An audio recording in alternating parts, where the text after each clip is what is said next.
নমস্কার, আশা করি সকলেই খুব ভালো আছেন। দেখে বুঝতেই পাচ্ছেন বইয়ের মলাট শুরু হয়ে গেছে। শুক্র, শনি, রবি 3 দিন ছুটি আছে, আর এখানে বসে কাটানোর সময় নেই।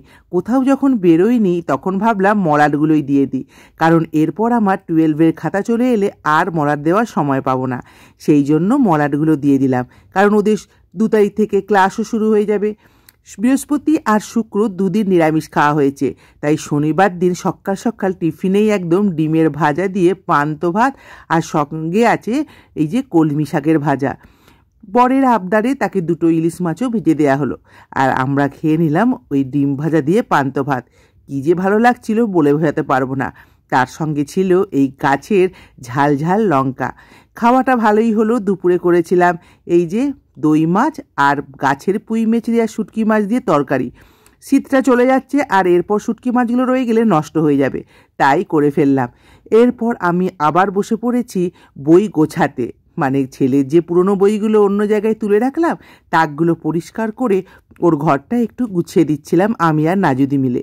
বিকেলবেলায় খিদে পেয়েছে মেয়ের, কি দেব, ছোলা ছিল, ছোলাকে সেদ্ধ করে এইভাবে পেঁয়াজ দিয়ে ভেজে দিলাম। একটু অল্প মুড়ি দিতে ও খানিকটা ছোলা এমনি খেলো, তারপর মুড়ি দিয়ে খেলো। রোববারও করেছিলাম টিফিনে স্পেশাল, কি বলুন তো, আলুর পরোটা। একবারে পাতি বাঙালির মতো আলু সেদ্ধ মাখলাম, তার সঙ্গে একটু জিরে গুঁড়ো আর ধনে পাতা কুচি আর গরম মশলা দিয়ে দিয়েছিলাম, ব্যাস।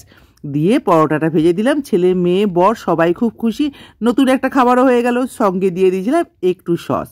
এরপর দুপুরে রাঁধলাম এই যে খাসি মাংসের পাতলা ঝোল আর ইলিশ মাছের ঝাল আমার জন্য। সঙ্গে ছিল ওই কলমি শাকের ভাজা, আর ছিল নিম বেগুন ভাজা।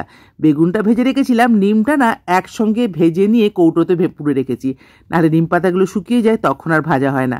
তার সঙ্গে চলছিল আমার প্রশ্ন করা। দুপুরবেলায় সবাইকে খেতে দিয়ে একটু ভাত ঘুম দিয়ে চলে গিয়েছিলাম একটু বাজারে। কয়েকটা টুকটাক জিনিস কেনার ছিল, তার মধ্যে কিনে চপ কিনে বাড়ি ফিরে এলাম।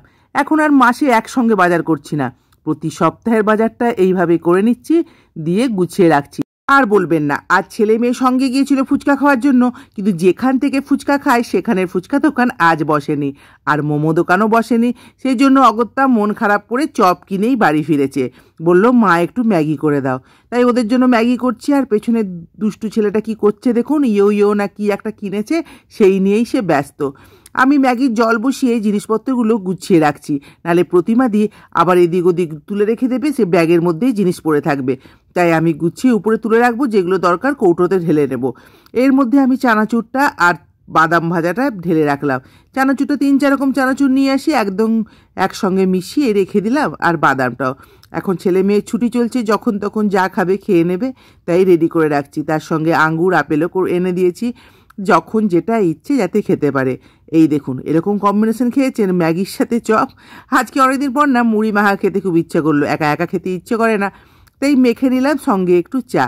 রাতের মেনুতে আছে একটা বিশেষ, কি বলুন তো, এই যে টক টক পান্তা, সঙ্গে লাল লাল আলুমোলা, মুসুর ডালের বড়া, তার সাথে মোরলা মাছের ভাজা। কেমন লাগলো মেনুটা অবশ্যই জানাবেন। সবাই ভালো থাকবেন, সুস্থ থাকবেন, সবাইকে নিয়ে খুব আনন্দে কাটাবেন।